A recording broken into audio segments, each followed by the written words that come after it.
Hola, muy buenas a todos, bienvenidos a mi canal, mi nombre es Aragne y vamos a alucinar juntos. Hoy os traigo un caso español muy mediático, han hecho documentales, han hecho de todo, estalló a la prensa en el momento de los hechos y es el caso Bretón. Seguramente cualquier español, o casi cualquier español que esté viendo este vídeo ahora mismo dirá, hombre, claro, el caso Bretón, pues claro. Es muy conocido dentro de la criminología española, ocurrió en 2011 y es un caso extremadamente triste, pero lo que más llama la atención de este caso es la actitud del culpable, quien fuera José Bretón. Ya veréis por qué, cuando veáis las fotos y veáis los vídeos vais a alucinar, tiene una cara que realmente tiene escrito en la frente asesino, porque sus ojos le delatan ya de por sí. Es un caso muy interesante porque hubo una planificación previa, una sangre fría y luego una actuación que a día de hoy sigue manteniendo en la cárcel, por cierto. Bien, es un caso altamente interesante, así que recomiendo que os quedéis a ver este vídeo. Contaré muchísimos detalles que no he visto sinceramente en otros vídeos. Mostraré vídeos reales tanto del juicio como llamada a emergencias, como imágenes de cámaras de seguridad, en fin, todos los detalles que pueda tener este vídeo y que yo haya podido poner en este vídeo a la hora de publicarlo, estarán ahí. Va a estar completito, para que lo entendáis todo muy bien. Y bueno, no me enrollo más, vamos a ir directamente con el vídeo porque hay mucha tela que cortar, sinceramente. No sin antes recordaros de que si no estáis suscritos, que os podéis suscribir aquí abajito, que me dejéis un like, un me gusta, compartéis este vídeo si os parece interesante este tipo de contenido, que me dejéis un comentario, que eso ayuda muchísimo con el algoritmo de YouTube. Si conocíais este caso, si no lo conocíais, si conocéis casos parecidos, hay un montón de casos parecidos porque está relacionado con la violencia vicaria y hay muchísimos casos de este estilo, desgraciadamente, porque es horrible. Y bueno, no lo dicho, no me enrollo más, vamos a ir directamente con el vídeo del famoso caso de José Bretón.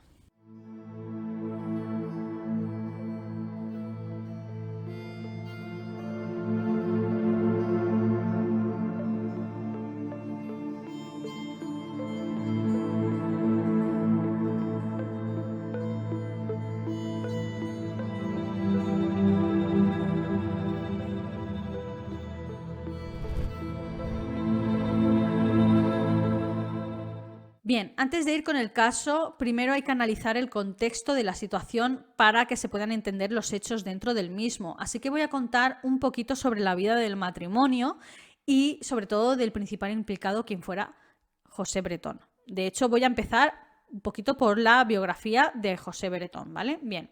¿Quién es este hombre? José Bretón. Bueno, pues José Bretón es un hombre cordobés de 38 años en el momento de los hechos. Había crecido dentro de una familia aparentemente normal, tenía una hermana y un hermano. Su padre sí que es verdad que había sido un hombre tanto estricto, de la vieja escuela, ya me entendéis, sacaba el cinturón a pasear de vez en cuando, con unos valores muy tradicionales y muy conservadores. Pero, como digo, este tipo de forma de ser de padre era algo común, desgraciadamente, en esta época, ¿no? De pequeño era un niño tímido, nada popular, no destacaba absolutamente nada, era muy promedio. Durante su juventud tampoco destacaron sus amistades ningún problema social o temperamental en ningún momento, ni siquiera con las mujeres, ni de nada, ¿vale? Bien, él desde pequeñito quería ser guardia civil y intentó opositar, bueno, intentó entrar en el cuerpo, pero por lo visto no pudo acceder al puesto. Los motivos se desconocen, puede que fuera por la altura, porque era un hombre muy bajito, o a lo mejor intentó el psicotécnico y lo falló, que lo cual no me sorprendería. Pero bueno, la cuestión es que no pudo acceder al cuerpo de la Guardia Civil, pero tenía una segunda opción y fue el ejército. Y ahí sí que entró en el ejército con tan solo 18 años y estamos en 1994. Bien. Dentro del ejército encajó tremendamente bien dentro de su vida militar, este tipo de vida militar donde hay un orden y unas normas muy estrictas que acatar, casaba muchísimo con su forma de ser y a él le iba bastante bien dentro de este tipo de normas. Bien. Entró como voluntario especial y fue destinado a la Brigada Mecanizada X en Cerro Murriano, en Córdoba. Estuvo desplegado en Bosnia-Herzegovina durante el conflicto bélico, como tantos otros soldados españoles, como miembro de la agrupación táctica militar encargada de vigilar el alto el fuego en dicho país, así como de ayudar en la reconstrucción del mismo. Bien, su vida encajó muy bien, como digo, con este estilo de vida militar, y esto es bastante común en perfiles similares que hemos visto analizando en otros vídeos. Os dejaré, por ejemplo, aquí arriba uno de ellos, como el de Jeffrey Dahmer, que podemos ver que cuando estuvo en el ejército encajó muy bien en estas normas. Y es que parece ser que las personas con este tipo de trastornos, psicopáticos me refiero, claro, encajan muy bien con una vida ordenada y estricta, ¿no? Bien, tras su regreso de Bosnia-Herzegovina y hasta 1997 permaneció dentro del ejército sin ningún incidente, y cuando finalizó finalmente su contrato en 3 años, o sea, entró en el 94, pues tenía contrato hasta el 97, pues por las razones que fuera, no decidió renovar el contrato y salió del ejército. Y es entonces cuando empezó a trabajar como conductor de autobús. Él tenía todos los carnets y aquí trabajaba como conductor de autobús. Cuando pasó lo del caso, trabajaba como conductor de ambulancia. Bien. Este año en el 97, salía con una tal Mari Carmen, y al parecer esta muchacha cortó su relación con él porque empezó a salir con otro hombre. Se enamoró de otro hombre y cortó la relación. Y esto afectó profundamente a José, a Bretón, quien asegura que intentó la automurición, ya sabéis a lo que me refiero, en 2 ocasiones. Una con somníferos y otra metiéndose en un coche con 3 bombonas de camping gas. Se dice que esto fue también para llamar la atención, que no había mucha manera de fallecer de esa manera. Pero bueno, tras Mari Carmen conoció a otra mujer, Concepción, Conchi, a quien él mismo dejó por un asunto absurdo, aunque más adelante intentaría retomar el contacto durante la investigación del asesinato de sus 2 hijos. Para quien no conozca el caso, ahora mismo está diciendo, ¿qué? ¿Que mató a sus 2 hijos? Sí, señores, ese es Bretón. Bien, tras Conchi vino Ruth, quien se convertiría en su esposa y madre de sus 2 hijos. Bien, ¿quién era Ruth Ortiz, la madre de los 2 niños asesinados? Ruth era una estudiante de veterinaria en Córdoba y se conocieron a través de una amiga en un pub. Era como una cita a ciegas, es decir, que su presentación estaba previamente acordada, no fue algo casual en plan, ay, mira, ¿conoces a mi amiga? No. O sea, sabían a lo que iban, ¿no? Vale. Esta amiga en común le dijo que era un buen hombre, trabajador, muy familiar, y se conocieron, y él desde un primer momento le causó una buena impresión a Ruth porque era gracioso, era cariñoso y tenía muy buena labia. Algo bastante común en este tipo de perfiles, por cierto. Era un hombre que sabía muy bien cortejar y era absolutamente todo fachada. Bien, ambos empiezan, como digo, una relación donde todo parecía ir bien, pero poco a poco Bretón empieza a coger la batuta de la relación. En este tipo de maltratos que se dan dentro de las relaciones, hay una persona que empieza siempre, poco a poco, a asomar la patita, a tomar decisiones y a mandar sobre la otra persona, a anularla básicamente. Comentan que poco antes de la boda, por ejemplo, él cogió la lista de invitados de su mujer, de Ruth, bueno, aún no estaban casados, de su novia, y eliminó varios amigos y familiares de Ruth sin darle a ella opción de nada. O sea, ¿se podría haber negado a eso? Sí, ella misma podría haber dicho, oye, ¿de qué vas? ¿Podría haber hablado de haberse quejado? Sí. Pero esta manipulación en este tipo de asuntos te imposibilitan y te anulan como persona hasta el punto en el que te conformas o le das la razón, o cambias de idea y le das la razón. Es una manera de control, ¿no? Básicamente. El 14 de diciembre de 2002, Ruth y Bretón se casan finalmente en Rábida, en Huelva, y la luna de miel fue en Canarias. fijaron su residencia en Córdoba, que para el que sea de fuera y no sepa dónde localizarlo, estamos hablando de Andalucía, que es el sur de España. Todo se desarrolla en Andalucía. Digo porque se moverán por alguna que otra ciudad, entre Huelva y Córdoba, ¿vale? Las dos están situadas en Andalucía. Bien.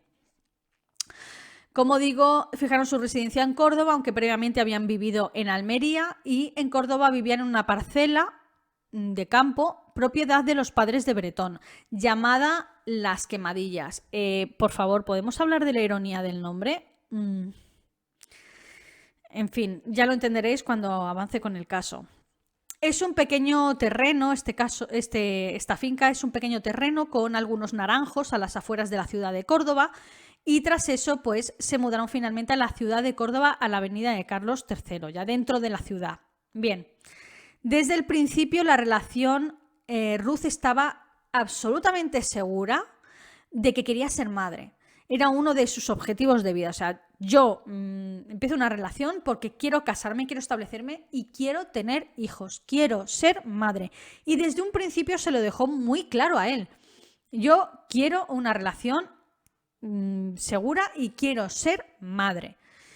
Pero él, pues, nunca había deseado ser padre. O sea, al final cedió, aunque sí que le dijo que la que se iba a ocupar de los hijos al 100% iba a ser ella, que él no quería saber nada de los niños, que él no quería tomar ninguna decisión ni quería ocuparse de los niños, que los niños serían responsabilidad de ella, como el que adopta un perro porque se lo pide y te tienes que ocupar del perrito, yo no voy a hacer nada.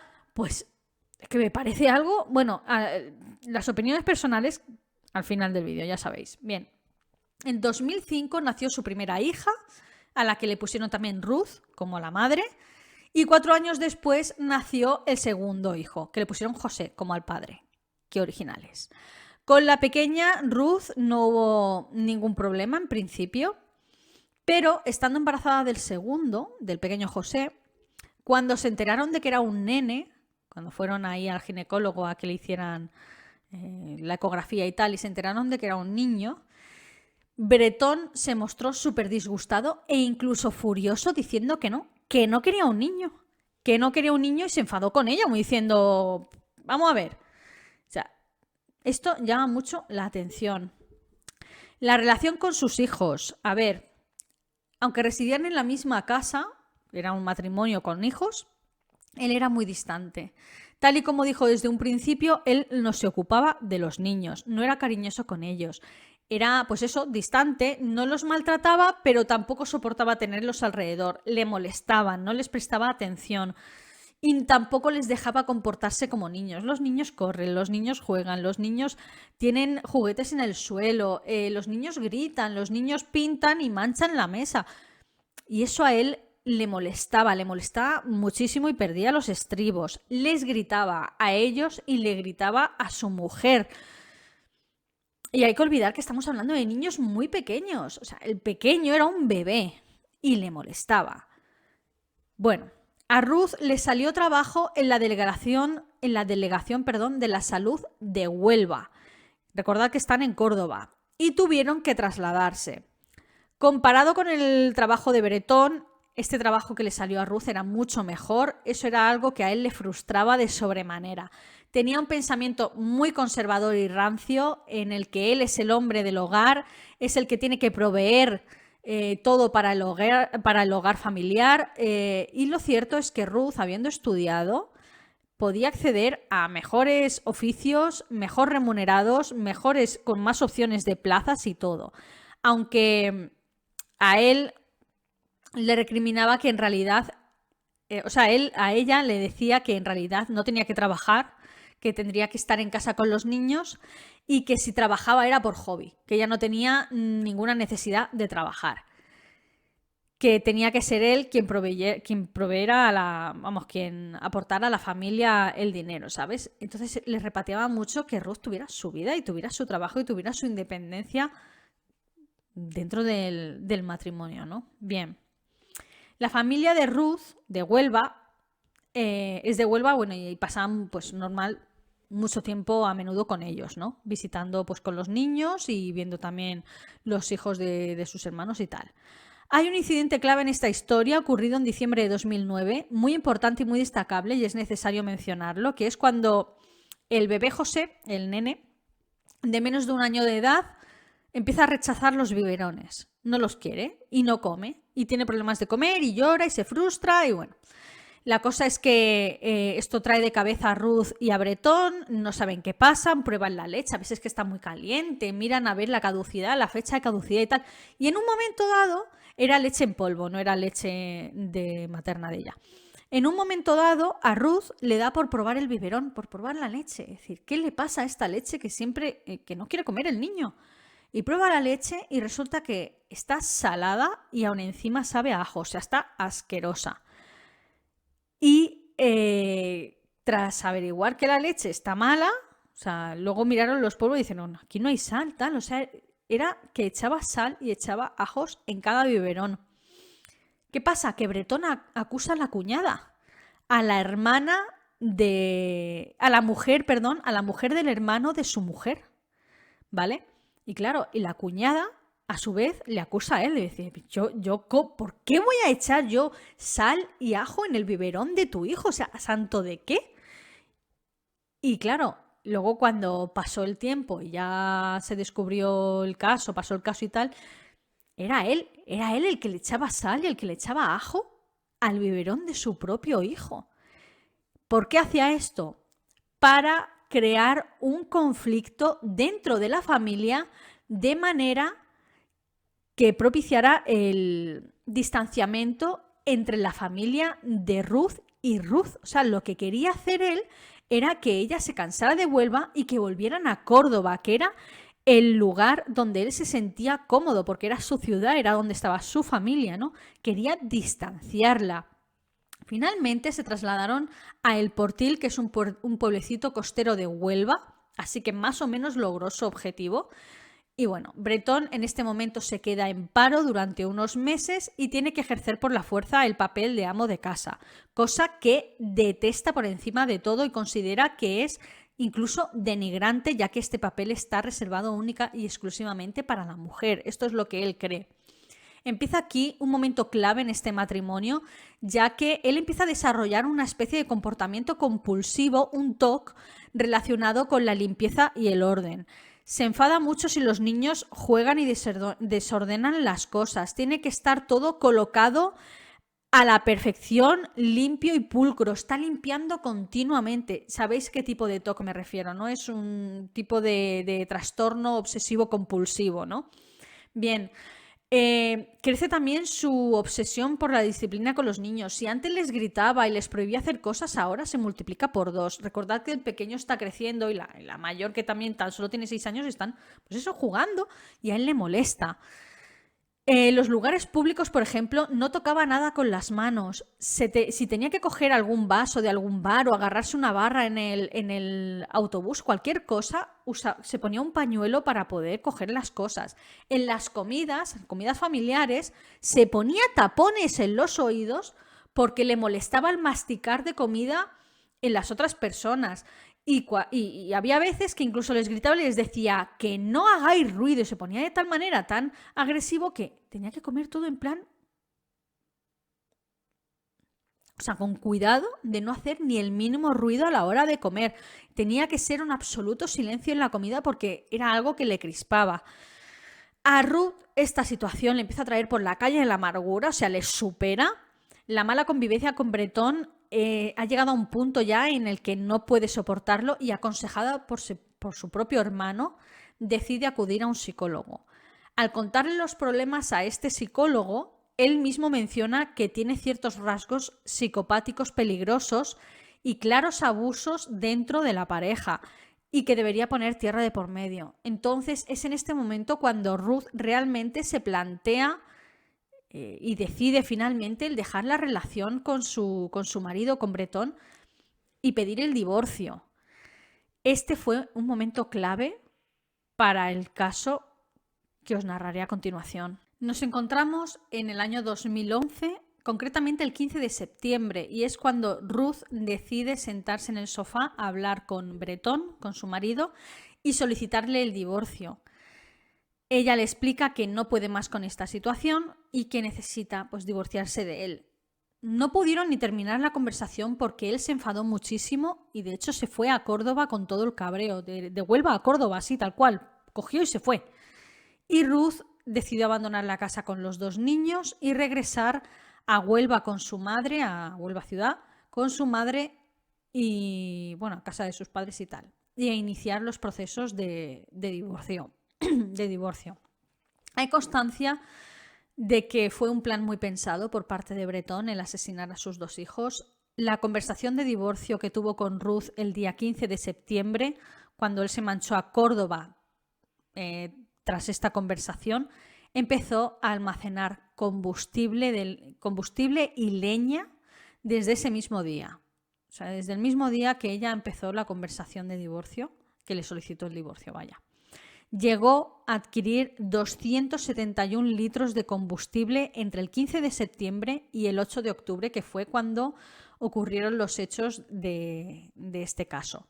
Pero eso no es todo. El 29 de septiembre hay constancia de que Bretón compró varios medicamentos tranquilizantes previamente recetados por parte de un psiquiatra que ya había acudido con anterioridad, y estos medicamentos eran Orfidal, que es un lorazepam y forma parte de las benzodiazepinas, y Motivan, que es un antidepresivo. El 2 de octubre fue el cumpleaños de la niña, de Ruth, y cumplía 6 años. Lo celebraron con varios niños en Huelva y Bretón acudió y expresó a algunos padres que estaban en términos de separación, en términos de divorcio con Ruth, y que temía que se le fuera la perola, que se le fuera la cabeza con ella, pero no con los niños, porque los adoraba y iba a luchar por la custodia de los niños. O sea, teniendo en cuenta esto, el cumpleaños fue el 2 de octubre, es decir, 6 días antes del asesinato de sus hijos. Él ya había empezado a almacenar combustible, litros y litros de combustible, a almacenar un montón de kilos y kilos y kilos de leña, a comprar los medicamentos benzodiazepinas que luego les administraría. O sea, está siendo un cínico y un frívolo y se está marcando una especie de coartada, dando a entender de que realmente es un buen padre y responsable con sus hijos. El fin de semana que pasaron los hechos, se casaba un buen amigo de Bretón y él obviamente pues estaba invitado a la boda. De hecho, había invitado a otro amigo que residía fuera de Córdoba para que se quedara en su finca de Las Quemadillas ese fin de semana y así pudiera también acudir a la boda. Ruth también le dijo de cambiar el día de estar con sus hijos, ya que si tenía ese compromiso, pues estaría mejor que ese día, pues ese fin de semana los pasara con Ruth y así él pues podría acudir a la boda. Pero él insistió en que se quedara con los niños y pues bueno, pues ya está, pues vale.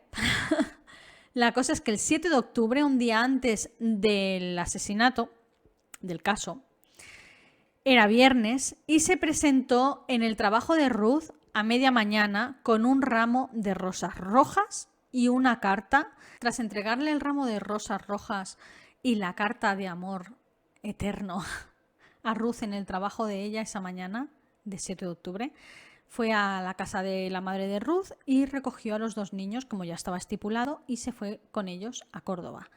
Hacemos un salto temporal al día siguiente, al 8 de octubre de 2011, y por la tarde, estamos por la tarde, alrededor de las 6:30 de la tarde, Bretón llamó al teléfono de emergencias 112 asegurando que sus 2 hijos de 6 y 2 años habían desaparecido mientras estaban jugando en un parque en la ciudad de Córdoba. Él mantenía durante esa llamada una actitud nerviosa y lógica debido a esta situación, ¿no? Os dejo la llamada íntegra para que juzguéis vosotros mismos y escuchéis pues cómo empezó realmente la investigación de este caso. Emergencias 112 Andalucía, dígame. Sí, mira, estoy en Córdoba capital, quería denunciar que no encuentro a mi hijo, uno de 2 años y otro de 6, aquí en el parque que hay enfrente de la ciudad de los niños. ¿Qué ocurre con los menores? que no los encuentro. Que los ha perdido, ¿de acuerdo? Es usted el Sí. padre, ¿no? Exactamente. De acuerdo, mire, le voy a tomar nota, tranquilícese, vamos a ver, ¿en qué provincia se encuentra? Me dijo aquí en Córdoba. ¿Córdoba capital o algún pueblo? No, en Córdoba capital. Córdoba capital, de acuerdo. ¿En qué calle viven ellos? Es que estamos en Huelva, no hemos venido para aquí el fin de semana en Córdoba. Pero, de acuerdo, que viven en Huelva, ¿no? Con Sí. domicilio en Huelva. ¿Están Sí. ahora en casa de unos amigos, en un No, hotel? de o mi dónde? padre, en casa de mis padres, que hemos venido a pasar el fin de semana. Bien, escuche, ¿cómo se llama la calle donde se hospedan los menores ahora? La casa de sus padres, entonces, de los abuelos. Don Carlos Romero, número 8. Juan Carlos, Don Carlos Romero. vamos a ver, Don Carlos Romero, número 8, ¿no? ¿Es un piso o una casa? Es una casa. Una casa. ¿Esta calle pertenece a qué barriada o zona dentro de Córdoba capital? Pero que los niños no se han perdido ahí. Ya lo sé, señor, pero necesito un domicilio. Tranquilícese que terminamos antes. Sí, sí. ¿A qué barriada le vuelvo a preguntar? En Cañero, Bien, barriada de el Cañero, de acuerdo, me confirma. Córdoba capital, en la calle Don Juan Carlos Romero 8, que es una casa en la barriada del Cañero, es donde, por ejemplo, han pasado esta última noche, ¿no? Donde están ahora. Sí. Bien, y ellos se han perdido entonces, a ver, se han perdido en un parque. ¿Cómo se llama la calle donde se han perdido? Es que no lo sé, es enfrente de un parque que hay enfrente de la ciudad de los niños. Pero, ¿qué es? ¿En la misma calle Juan Carlos, Don Carlos Romero o dónde? No, es muchísimo más lejos. Bien, pues algún dato más sobre ese parque, señor, para que también policía busque por esa zona. ¿Ese parque dónde está? ¿En qué calle o avenida? Pregunte, por favor, si hay alguna persona en la calle. Menéndez Piral, era el nombre de la calle. En un parque, entonces, de la calle Menéndez Piral, ¿no? Sí. Menéndez Piral, bien. ¿Y esto pertenece a la barriada, a la zona, lo sabe? ¿A qué No, zona? esto es por la zona hospitalaria. Ajá, zona hospitalaria, muy bien. Dígame, Exactamente, el parque le dicen el parque del circuito del Colacao. se trata entonces, vamos a ver, del Parque del Colacao, ¿no? Sí, circuito del Colacao le dicen. Parque, circuito, entonces, del Colacao. Dígame, el teléfono del que me llama, por favor. Sí, Dígame, ¿qué tienen? ¿Qué edades tienen? el niño tiene 2 años, la niña 6. 2 y 6 años, ¿no? Sí. Y 6 años, de acuerdo. ¿Cómo se llaman? José y Ruth Y Ruth. ¿Apellidos? Bretón. ¿Perdón? Bretón. Bretón, ¿no? Sí. José y Ruth Bretón, de acuerdo. ¿Están bien ellos? ¿Necesitan asistencia médica? ¿Están en tratamiento algo? No, Asistencia médica no, supongo. ¿Y qué tiempo hace que los ha visto? pues ahora ya media hora que no los tengo localizados. Media hora, ¿no? ¿Cuándo lo sube la última vez? ¿En el parque? Sí, claro, sí, vamos al parque de la ciudad de los niños y hemos atravesado el parque. Perdido en el parque, muy bien, vamos a ver. Cualquier caso, usted los vio en el parque, estaba junto con ellos, ¿no? ¿Y cómo fue el Claro. momento? ¿Que usted se descuidó y ellos se perdieron de vista o cómo? Aquí un poco tumulto de gente y cuando he hecho mano a ellos, pues no los veo. Denuncia supongo que aún no hay, ¿no? No, si no me ha dado tiempo. Claro, entiendo. Mire, pues en principio avisamos de inmediato a los servicios operativos, ¿eh? Vamos a avisar a la policía local en este caso. No obstante, dígame también una breve descripción que lleva Ruth o Bretón o José puesto. ¿Qué llevan? La niña lleva unas mallas rosas y una camiseta corta con listas rositas y blancas transversales. Rosa y blanca. ¿Y el niño? El niño una camiseta cortita azul con los bordes amarillitos y unos pantalones beige claritos. ¿Veis? Claro, de acuerdo. Mire, avisamos de inmediato a los servicios operativos. No obstante, en el momento que usted los encuentre, vuélvanos a llamar también para anular el aviso, ¿de acuerdo? ¿Se ponen allá en contacto conmigo? Supongo que sí, es el teléfono del que usted me ha facilitado, ¿no? El 338, de acuerdo. Pues avisamos de inmediato. Gracias por llamar. Buenas tardes. Adiós. La policía se desplaza al lugar de los hechos, era un parque muy concurrido y como era sábado aún encima por la tarde, estaba lleno de familias, de niños y era, pues eso, un parque lleno de vida. Se llamaba La Ciudad de los Niños, que a su vez está situado en un entorno semiboscoso, un jardín, típico jardín de ciudad grande y pues era un parque como dentro de otro parque, a ver si me entendéis, ¿vale? El típico parque de columpios dentro de un parque boscoso, ¿vale? Bien. Cuando llega la policía, desalojaron el parque y le hacen las preguntas pertinentes a Bretón y asegura que los niños estaban jugando a unos 20 metros más o menos, que él se fue a un banco a sentar para vigilarlos desde el banco y en el momento en el que se sentó y levantó la vista ya no los perdió, los localizó de vista, vaya, que sus hijos no estaban. Asegura que los estuvo buscando y llamando a gritos por el parque. Llamó por teléfono a su hermano y a su hermana y a su madre expresando la preocupación, Pero la policía observó que mientras ellos estaban peinando el parque, buscándolos, gritándoles a Ruth, José, ¿dónde estáis? Tal, él estaba muy tranquilo. Él estaba con una actitud bastante tranquilo y no se le veía para nada desesperado. Estamos hablando de la desaparición de 2 niños de 6 y 2 años. Y mientras la policía y algunos colaboradores transeúntes que estaban por allí, varios taxistas incluso se unieron a la búsqueda de los niños, él estaba ahí, quieto, impasible, sin llorar, sin alterarse, como si no fuera con él. De hecho, el hermano de Bretón llegó corriendo al lugar de los hechos y era el que estaba nervioso, el que estaba desesperado, llorando y buscando a los niños. En fin, estaba asustado realmente. Y esa fue, o sea, el comportamiento de Bretón en ese momento fue realmente la primera de muchas alarmas que saltó a lo largo de este caso. Bretón sostuvo todo el rato pues que la misma idea de que sus hijos habían desaparecido, que él no sabía dónde estaban. Entonces la policía le dijo que necesitaba ir a comisaría para que denunciara oficialmente los hechos y que allí recogieran realmente una declaración oficial escrita con los datos personales de los niños, fotos, en fin, toda la maquinaria se puso en marcha, pero era necesario que él fuera a comisaría y le acompañó su hermano a comisaría, ¿no? Bien, en la comisaría Bretón dice que estuvo un tiempo en su parcela, en Las Quemadillas, situada, como he dicho antes, a las afueras de la ciudad de Córdoba, desde la 1:30 del mediodía hasta las 5 de la tarde. Y mientras estuvo en la finca, los niños se quedaron dormidos en el coche, mientras él quemaba varios objetos de su mujer, ya que se estaban divorciando. Y los estaba quemando en una hoguera en la misma finca, al lado de los naranjos. Después, según su testimonio, llevó a los niños al parque, que llegó a las 6 de la tarde a la ciudad de Córdoba. Bien.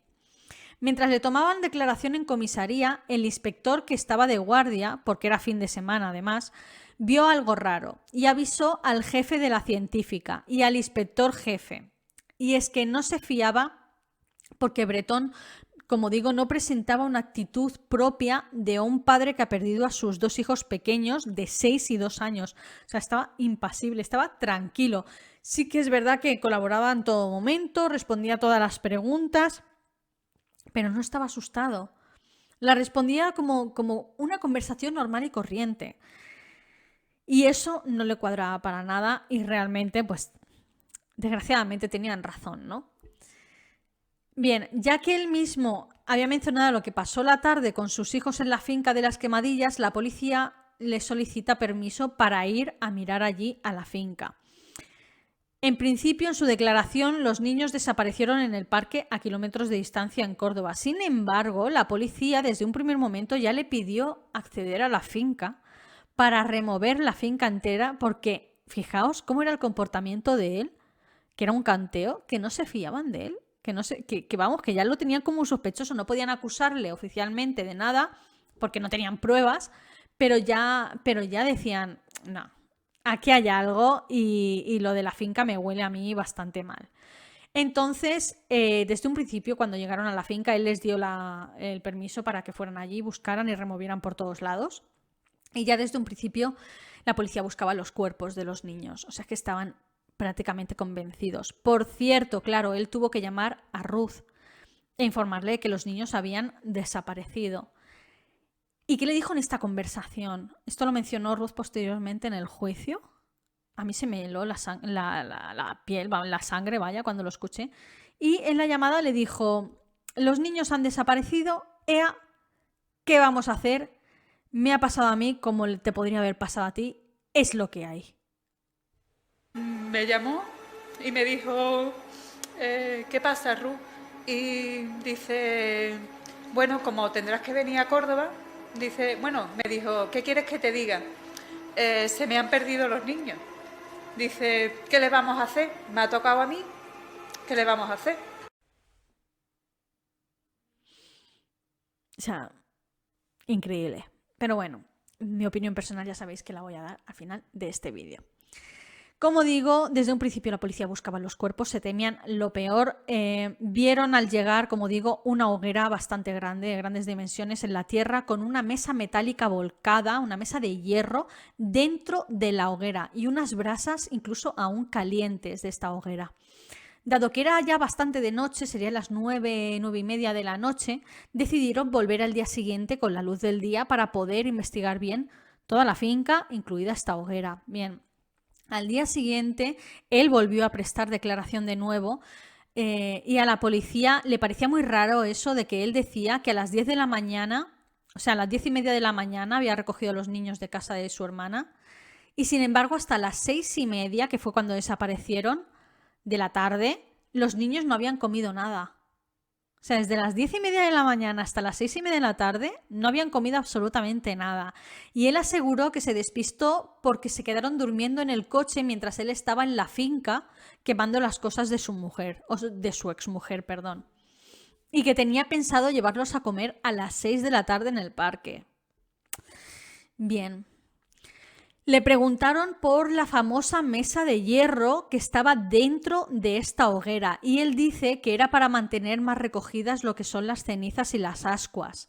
Ruth, la madre de los niños, enfatizó que Bretón dominaba muy bien la forja del hierro y que él mismo había construido esa mesa, la cual usaba su madre para pelar olivas, o sea que tenía conocimiento de cómo manejar una buena hoguera y un buen fuego, con lo cual es muy importante, extremadamente importante en este caso, porque ya veréis, tiene muchos tecnicismos en este aspecto, ¿vale? Bien, la policía, es de esperar, cogió varias muestras de esta hoguera y las mandaron a analizar.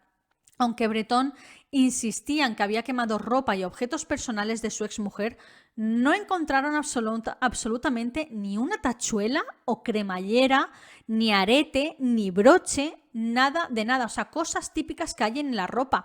Tú si quemas unos vaqueros, se quema la tela, pero la cremallera y las tachuelas de los bolsillos, eso no se quema.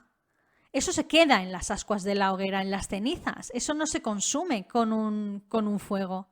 Sin embargo, no había nada de esto. Solo encontraron un botón pequeño.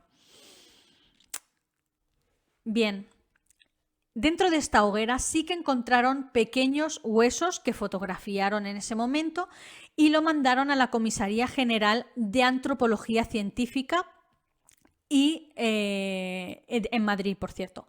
Y entonces desde allí, cuando observan los huesos, ven que algo huele muy mal en Dinamarca y deciden mandar una antropóloga forense a Córdoba desde Madrid para que analice in situ esos huesos encontrados. Bien, esta antropóloga forense, la cual es muy importante en este caso, se llama Josefina Lamas y tras analizar los huesos en detalle determina que se tratan de huesos de pequeños roedores. Este dictamen desbarató todas las expectativas de los expertos y de la policía, ya que estaban prácticamente seguros de que se trataban huesos humanos, o sea, restos óseos humanos. Así que tuvieron que volver a realizar más registros en la finca, hasta un total de 15 registros con máquinas excavadoras. Lo removieron todo, analizaron con máquinas de georradares, mirando termográficas, buscando cuerpos enterrados y nada, o sea, buscaron los niños hasta en las escaleras, dentro de los escalones, de las escaleras, rompieron los escalones para mirar si estaban ahí, levantaron los platos de ducha de la casa para mirar si estaban ahí enterrados, o sea, llevaron allí a constructores y dijeron, ¿dónde se podría enterrar un niño en esta casa?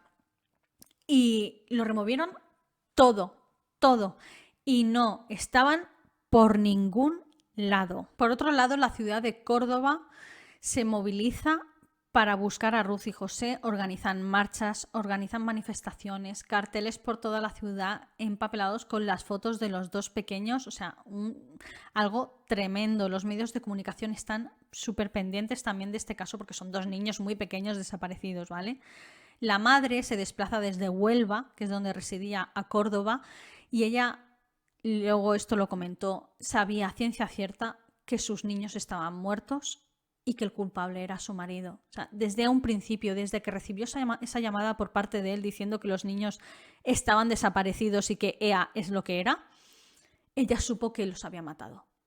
Supo que nunca volvería a ver a sus hijos. Sin embargo, ella acudió a Córdoba, lógicamente, y estuvo presente en todas y cada una de estas manifestaciones y hablando con la prensa. Es que me estoy emocionando y todo porque esto tuvo que ser un infierno para esta madre. Pero bueno, repito, mi opinión personal al final del vídeo. Bueno, organizaron varias reconstrucciones de los hechos con Bretón, una vez ya detenido, incluso esposado, en el parque de la Ciudad de los Niños. Y según contaba él, los niños estaban jugando, como he dicho antes, unos 20-25 metros de distancia y él se había sentado en un banco del parque. Y al levantar la vista ya no estaban. La policía y la comitiva judicial determinaron que debido a la edad del pequeño, de José, el bebé, que tan solo tenía 2 años, era imposible que con su velocidad pudiera desaparecer en 8 segundos de la vista de él. Era imposible. De hecho, llevaron a niños de esa edad para que, a ver si le daría tiempo con sus piernecitas, el tal.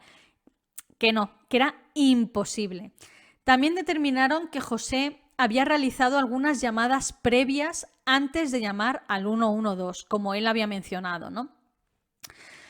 Había llamado a su hermano, había llamado a su madre y bueno, y no dejaban entonces margen para la búsqueda de sus hijos. Es decir, que no le habría dado tiempo a buscar si estaba realizando esas llamadas.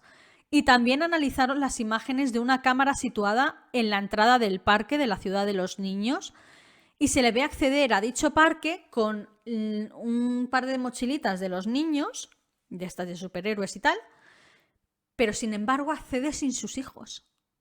O sea, nunca los niños estuvieron en ese parque.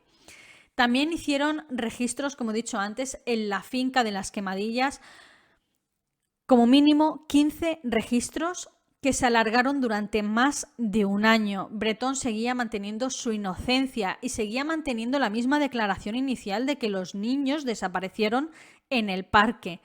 Lo detuvieron por falso testimonio, ya que se había comprobado de que había mentido en multitud de ocasiones, pero los niños seguían sin aparecer.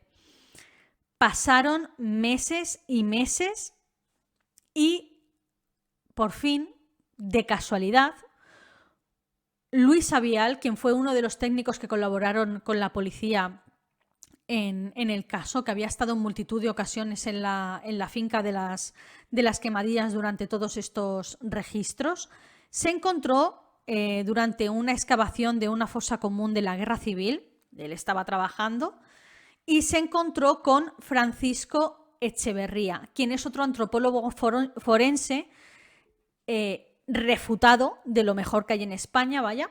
Y de casualidad, pues empezaron, se fueron a un bar tras trabajar en las fosas comunes, se fueron a un bar y estuvieron charlando. Y salió el tema del caso de Bretón, de la hoguera, de los huesos hallados en la hoguera, pero todo como muy casual, o sea, como si tú tienes en común un trabajo, pues hablas de ese trabajo. Oye, ¿has escuchado el caso de Bretón? Sí, vaya, estoy pendiente en las noticias. Oye, ¿qué onda con los huesos de la hoguera? Son de roedores. Y entonces le dice este tal Luis Avial, mira, me gustaría que les echaras un vistazo porque yo no sé, la primera antropóloga dijo que eran de roedores. ¿A ti qué te parecen? Mira, llevo una foto en el móvil. Y desde el mismo móvil, un móvil de 2011, chicos. O sea, bueno, 2012 porque ha pasado un año ya. ¿Sabéis la claridad que tenían los móviles en ese entonces, no? Pues en fin, le enseñó la foto de los huesos a través del móvil y Francisco Echeverría, al ver las fotos de los huesos, dijo... O sea, vio 3 fotos. Dijo, esto no es de un roedor. Esto no es de ningún animal mamífero pequeño. Esto es de una persona pequeña. Entonces... Avial avisó a la fiscalía y a la abogada de Ruth, la madre de los niños, y estos hablaron con Paco, Francisco, y el juez de instrucción.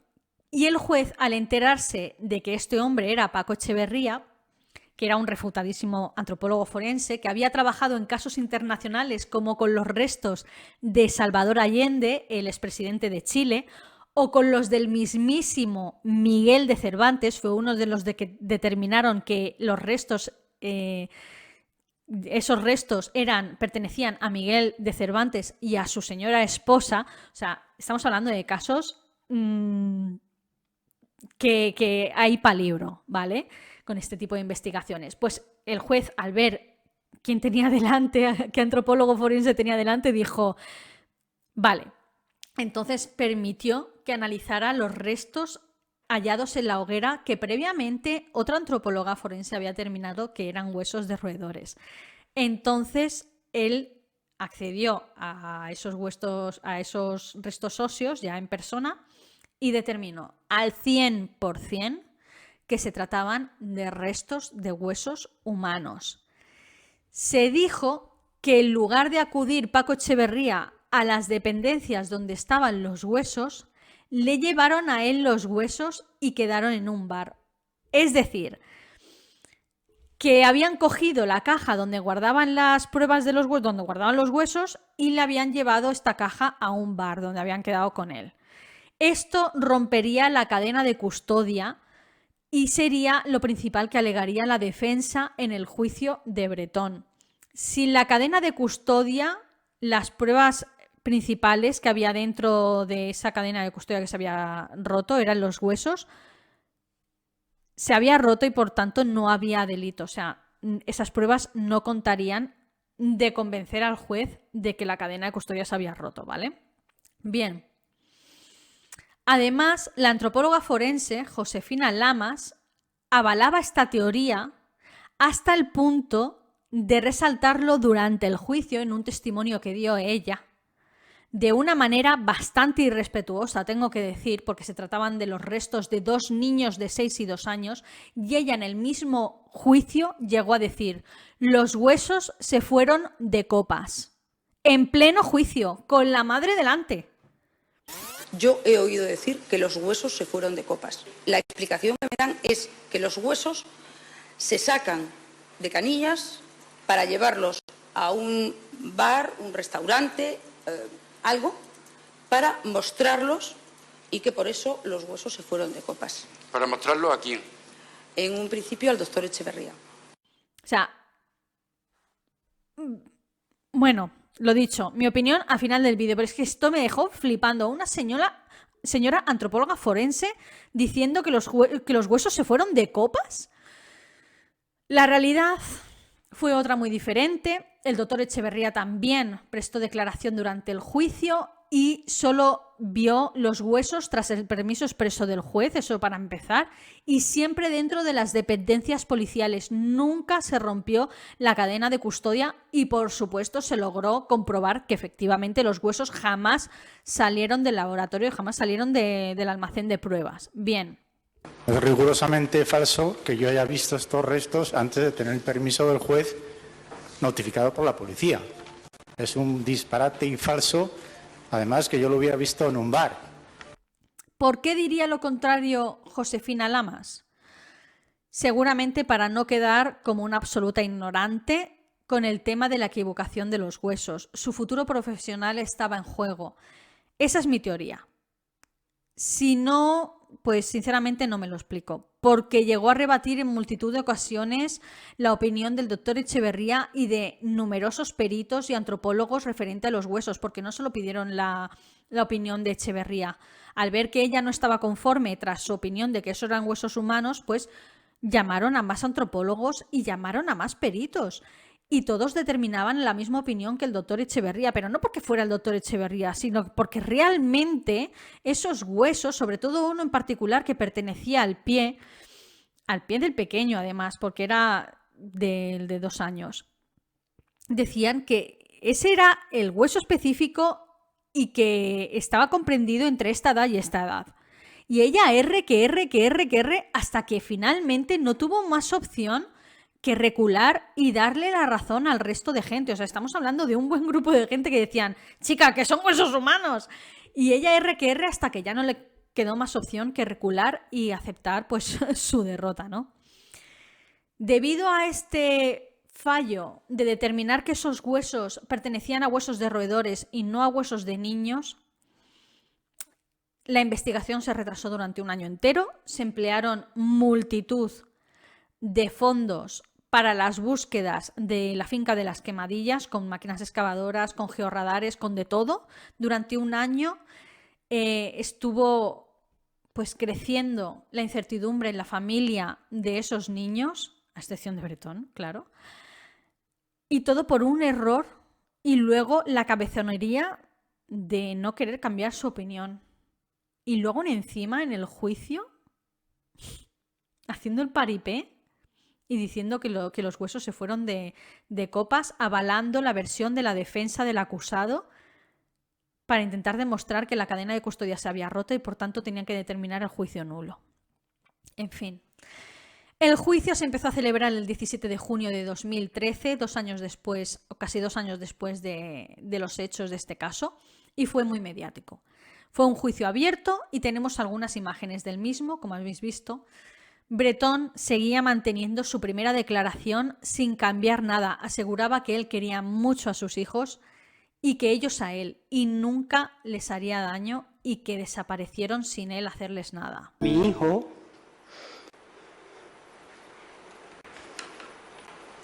cuando sale de la guardería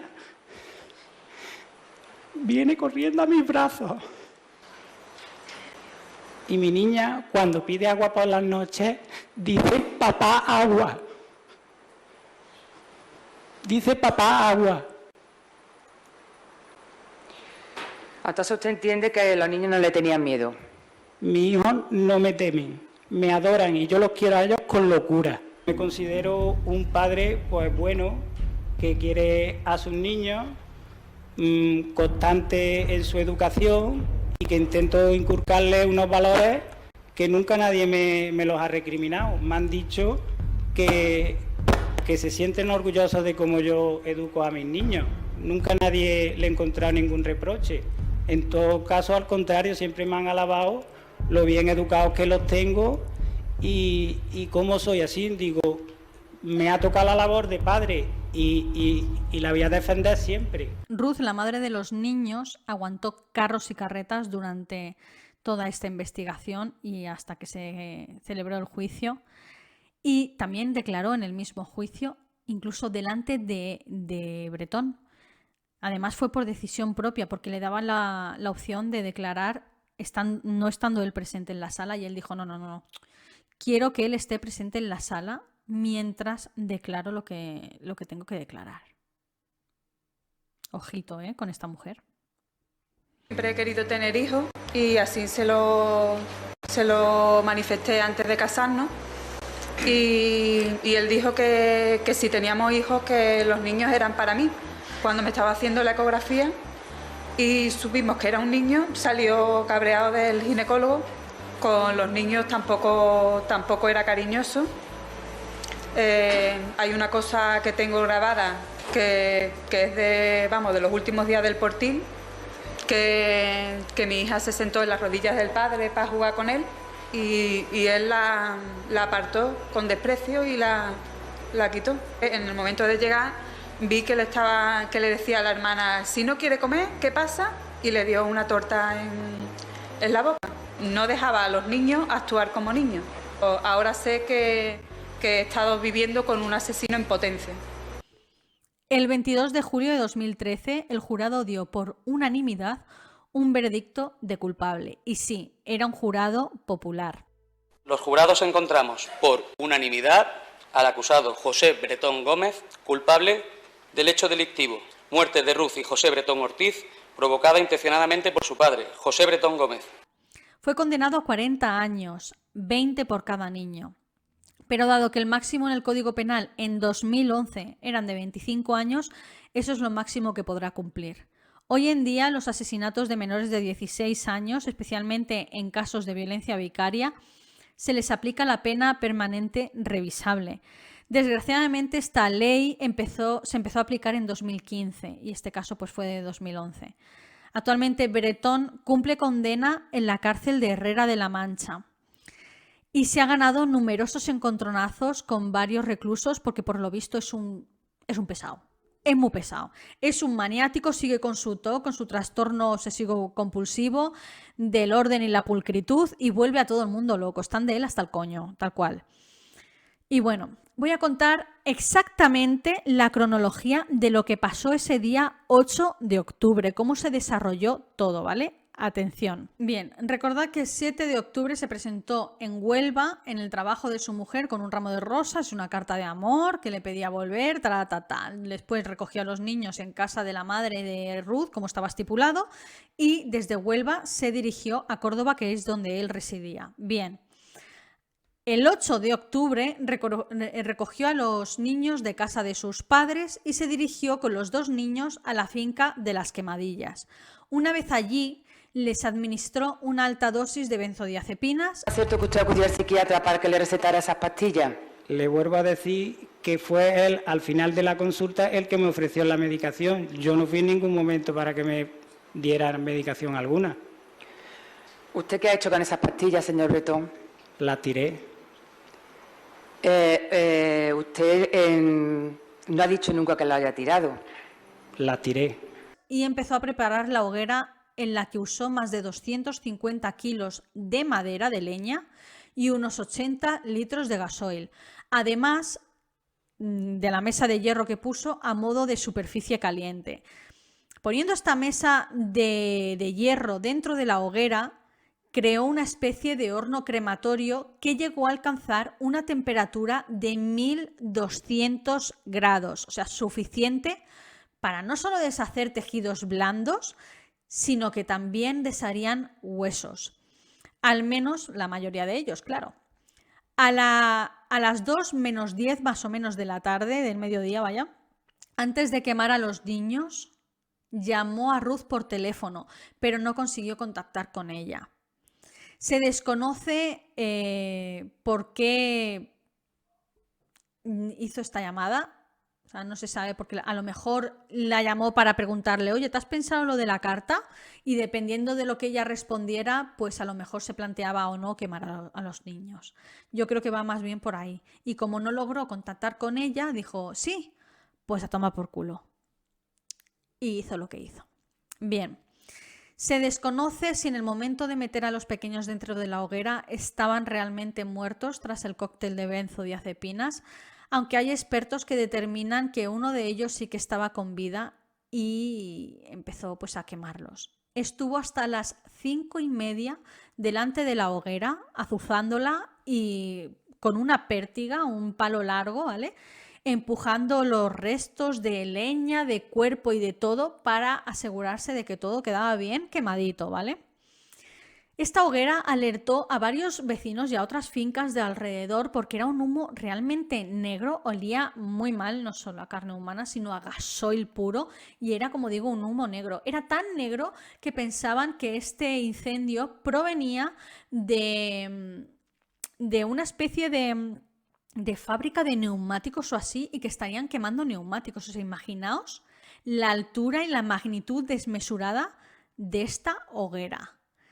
Bien, tras eso se dirigió a Córdoba, ciudad, al parque de la Ciudad de los Niños y llegó sobre las 6 de la tarde más o menos. Empezó a mensajear a su hermano Rafael para quedar con él y con sus hijos en plan, mira que estamos aquí en la Ciudad de los Niños, ¿por qué no te vienes con tus hijos y que jueguen juntos y tal? Fijaos la frialdad. Bien, al rato le volvió a llamar informándole de que no veía a sus hijos, que los había perdido y que estaba desesperado. A las 7 menos 20 llamó al 112, la llamada previa que hemos escuchado, que os he puesto aquí. Bien, su hermano llegó al parque, como digo, desesperado y estuvo buscando con él, aunque su estado de ánimo, como he dicho antes, pues era tranquilo y no tenía, vaya, que estaba como nada. Impasible. A las 9 menos 20 llegó a la comisaría por consejo de la policía que acudió al Parque de los Niños para declarar y para dar una descripción exacta y todo, en fin, para poner todo el mecanismo en marcha de la búsqueda de los niños. Esto significa que ahí dio una declaración falsa. El 20 de septiembre de 2014 se celebró el entierro con los pocos restos que quedaban de Ruth y José.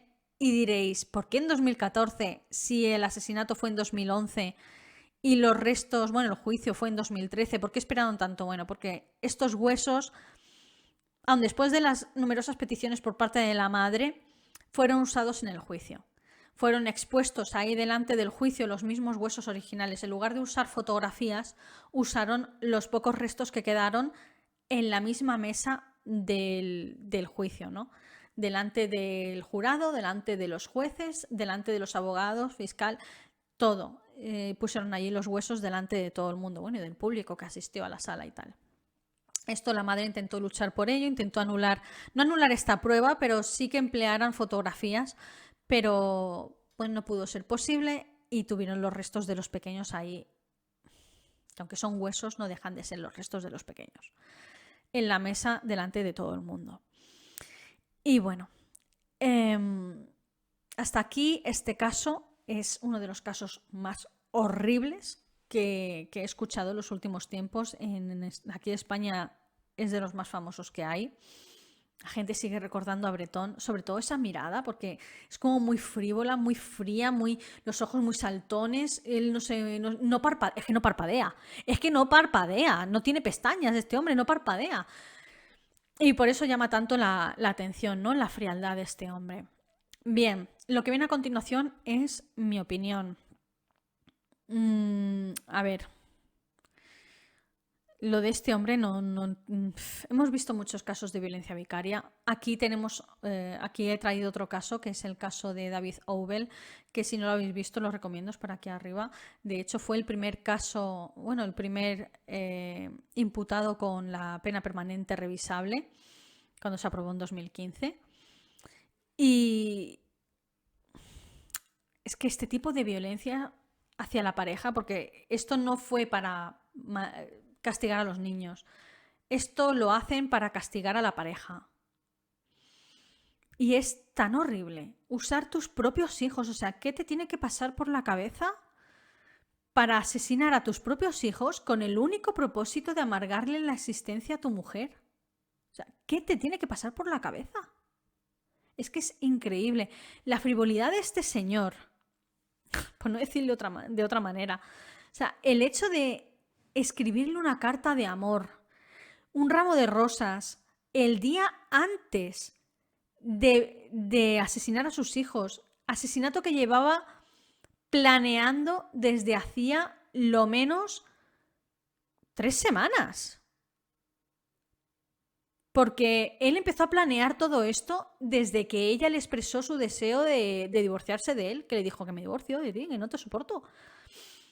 Y él desde ese momento empezó a acumular litros de gasoil y kilos de leña. Y luego el 29 de septiembre compró los medicamentos de benzodiazepinas con la idea de administrárselos a sus hijos. O sea, que hubo una planificación de varias semanas y aún así le escribe una carta de amor el día antes. Como en plan, no se sabe por qué hizo eso, pero porque él sigue negando los hechos. Él sigue diciendo que esos restos no son de sus hijos. Él sigue hablando de sus hijos en presente. Él habló de sus hijos en el juicio, habló de sus hijos en presente. Entonces, en su cabeza, que no sé si se cree sus mentiras, yo creo que no, que no se los cree sus mentiras, que miente como un bellaco, vaya. Pero yo creo que cuando le llevó ese ramo de rosas y esa carta de amor a su mujer, yo creo que en ese momento estaba, bien, si decide volver conmigo, no mato a mis hijos. Si me rechaza, que le den por culo. Y por eso llamó a su mujer antes de meter a los niños en la hoguera, por teléfono. Desgraciadamente ella no cogió la llamada, aunque creo que aunque la hubiera cogido, pues la habría rechazado, obviamente. Pero yo estoy convencida de que lo hizo con ese propósito, en plan, oye, Cari, ¿has leído la carta? Bueno, ¿qué? ¿Me das una oportunidad, una segunda oportunidad?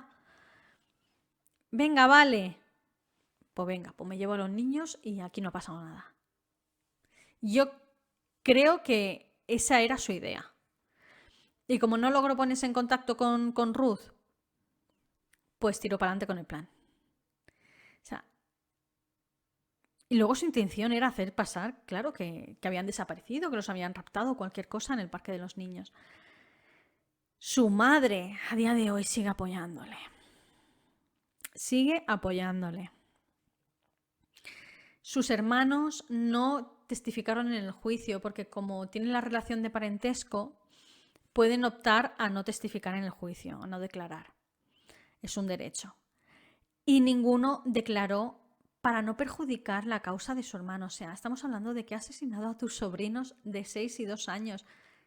Yo os pregunto a vosotros que tenéis hermanos. Ya sé que no podemos ponernos en esta situación porque afortunadamente creo que nadie ha estado en esta posición, ¿no? Pero ¿defenderíais a vuestro hermano el cual ha asesinado a sus propios hijos de 6 y 2 años? ¿O al menos no testificaríais para no inculparle? Es que me echo las manos a la cabeza. Es increíble. Nunca nadie de la familia de Bretón llamó a Ruth, ni siquiera hasta hoy, diciéndole o preguntándole, ¿cómo estás? Lo siento mucho. Por parte de la madre, en plan, lo siento mucho, todo lo que ha pasado, lo siento. Y aunque no fuera para disculparse, oye, ¿cómo estás?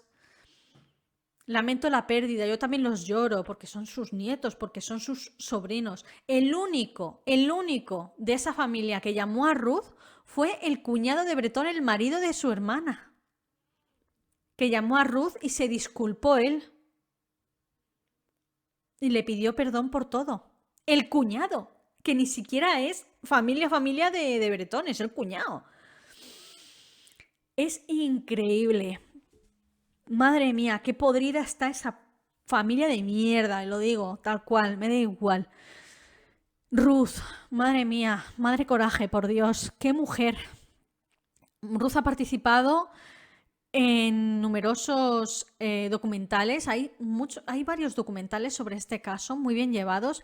Hay El lector de huesos, que es un programa buenísimo, creo que ya no lo echan, pero de hecho sale el forense, el de los huesos, Francisco Echeverría, en el programa. De hecho, el primer capítulo es el de José Bretón y sale contando toda la historia de cómo fue que le llamaron a él para analizar los huesos y todo el asunto y cómo refutó la primera opinión de la primera experta, ¿no? Y también hay, recientemente Canal Sur ha lanzado otro documental de 3 capítulos que se llama La mirada del diablo, caso José Bretón, y también Radio Televisión Española tiene otro documental, o sea, hay muchísimos vídeos y documentales de este caso, hay muchísimos, porque fue un caso muy mediático, como entenderéis. Hablemos sobre la primera experta, la que analizó por primera vez los huesos. Cara dura, bonita. Josefina Lamas, la busqué después, la he buscado para ver qué narices está haciendo ahora. No he encontrado absolutamente ninguna noticia con ella. De hecho, se le interpuso una denuncia y todo por mala praxis y todo, pero al final desestimaron los cargos y no tiró para adelante la demanda, ¿no? Pero, ostras tú, menuda cagada, tía. Es que menuda cagada. Es que escucháis hablar a Francisco Echeverría y dice, yo no entiendo cómo aquí vio huesos de roedores. Y a ver, yo no soy ninguna experta, pero es que esos huesos, hay uno sobre todo que se vio, no sé si sería de la costilla o algo, pero es que era bastante grande, sinceramente. Y dice, yo no sé cómo vio aquí huesos de roedores. O sea, que no los vio así por encima, que estuvo horas y horas y horas y horas metidos con esos huesos, no me fastidies. ¿Dónde le dieron a esta tía el carné de forense? Vamos a ver. Y luego encima... con sus 2 ovarios, rechazando la opinión del doctor Echeverría, uno de los mejores expertos en huesos de España. Y hasta que no hubo un grupo bastante importante que se puso en contra de ella, que dijo, a ver, chica, abre los ojos, no dio su brazo a torcer. Y luego en el juicio, dando a entender de que la cadena de custodia se había roto, con todo lo que eso podría conllevar, que podrían tirar el juicio por tierra y por ende soltar a Bretón a la calle, porque si la cadena de custodia se había roto ya no contaría como prueba principal y por ende los niños serían considerados como desaparecidos y no como asesinados. O sea, es que menuda asquerosa. Sinceramente espero que no esté trabajando, esta señora, por favor, ya no por falta en fin, de saber hacer las cosas, sino por cómo actuó después durante el juicio. Que se fueron de copas los huesos, que estás hablando de restos de niños, de 6 y 2 años, que se fueron de copas ¿de qué? Mucha rabia con esta tía. ¡Oh! Le cogió casi más rabia que al asqueroso de Bretón, de verdad. Y bueno, esta es mi opinión. Este vídeo me queda largo, es un caso complejo, que parece sencillo, pero luego dentro del mismo hay varias cositas que me gustaría comentar y que he comentado. Bueno, decidme vosotros, ¿qué os ha parecido el caso? Si lo conocíais, si no lo conocíais. Sé que la mayoría de españoles me van a decir que lo conocían. Si conocéis algún detalle más, por favor, dejádmelo aquí abajo. He querido ser bastante rigurosa y dar la mayor cantidad de detalles posibles de este caso, no solo repasarlo por encima, porque considero que es un caso muy importante como para quedarme simplemente en la superficie. Espero realmente que os haya gustado. Sé que me ha quedado un vídeo muy largo y por ello me disculpo, pero es que había mucho material que meter en este vídeo, porque también tenemos mucho material videográfico. Y bueno, contadme cositas, ¿qué os ha parecido? Si no lo conocíais, ¿qué os ha parecido este caso? Es horrible. Seguro que en vuestros países o en vuestras ciudades conocéis algún caso parecido de violencia vicaria donde un padre o una madre ha actuado de la misma manera asesinando a sus hijos para vengarse de su ex o de su marido o de su mujer o cualquier cosa. Es horrible, estos casos son horribles. Yo conozco unos cuantos y son horribles. Y bueno, yo sin más, ya no me enrollo más. Si os ha parecido interesante, dadle a me gusta, compartidlo. Recordad que subo 2 vídeos por semana los domingos y los miércoles. Y pues no me enrollo más. Y hasta aquí el caso de hoy y nos vemos en el próximo vídeo. Adiós.